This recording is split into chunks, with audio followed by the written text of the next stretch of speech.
मेरा आपसे ये सवाल था सर कि मैं और मेरा परिवार इंग्लिश के टीचर है और जैसे कि भारत देश में 90% से ज़्यादा लोगों को इंग्लिश नहीं आती है और मैं उनको डिजिटली पढ़ाना चाहता हूँ। और जैसे कि आप जानते हैं कि भारत देश में अलग अलग कैटेगरी के लोग हैं, तो मैं उसके लिए क्या प्राइसिंग रखूँ ये मुझे समझ में नहीं आ रहा है। तो क्या आप मेरी हेल्प कर सकते हैं? आयुष, पहला तो आपने मेरे को ठीक कहा, 90% लोग अंग्रेजी नहीं बोल सकते। अब आपको उन 90% लोगों के लिए प्राइसिंग डिसाइड करना है, उनको अंग्रेजी सिखाना चाहते हैं। बहुत बधाई आपको आयुष, आयुष्मान भवा।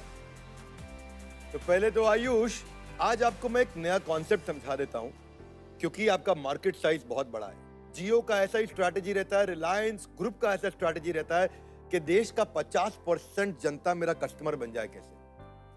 बॉटम ऑफ द पिरामिड बोलते हैं इसको। बॉटम ऑफ द पिरामिड मतलब गरीबी को प्रॉफिट कमाते कमाते कैसे खत्म किया जाए। इनको लोग भूल जाते हैं बॉटम ऑफ पिरामिड को, क्योंकि ये इकोनॉमिक पिरामिड में भी नीचे होते हैं। ये पुअर मार्केट है, पर यहां भी रेवेन्यू जनरेट किया जा सकता है अगर आप अपने इंग्लिश की पढ़ाई को ठीक से टेलर कर सकें। आधा देश का सॉफ्ट ड्रिंक केवल रूरल मार्केट में बेचा जा रहा है। 50% मोटरसाइकिल भारत में रूरल मार्केट में बेची जा रही है।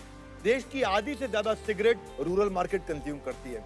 55% एफएमसीजी प्रोडक्ट रूरल गांव देहात में कंज्यूम हो रहा है। देश की 50% एलआईसी की पॉलिसी गांव देहात में बेची गई है, लेकिन लोग इस मार्केट को नहीं समझ पाते।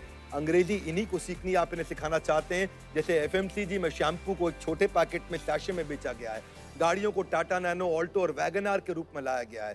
कंज्यूमर प्रोडक्ट ने, गोदरेज ने एक छोटू कूल छोटा फ्रिज ला दिया। कोका कोला भी बोला कि भाई 8 रुपए के अंदर अगर बोतल वापस कर दिया तो आपको कोका कोला पिला देंगे। ये सब बॉटम ऑफ पिरामिड और मिडिल ऑफ पिरामिड के एग्जांपल्स हैं। तो प्राइस ऐसा होना चाहिए जो वैल्यू फॉर मनी हो। Kingfisher top of the pyramid आया था, लेकिन Indigo middle of the pyramid, bottom of the pyramid आया, पूरा बाजार खा गया।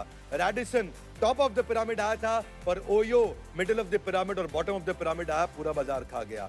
Airtel top of the pyramid शुरू हुआ था, पर Jio middle of the pyramid, bottom of the pyramid आया, पूरा बाजार ले गया। सब के सब कस्टमर आपके कस्टमर नहीं है। आप अपना कस्टमर डिफाइन करिए। रॉन्ग कस्टमर आपका समय खराब कर देगा। सही कस्टमर के पास जाइए।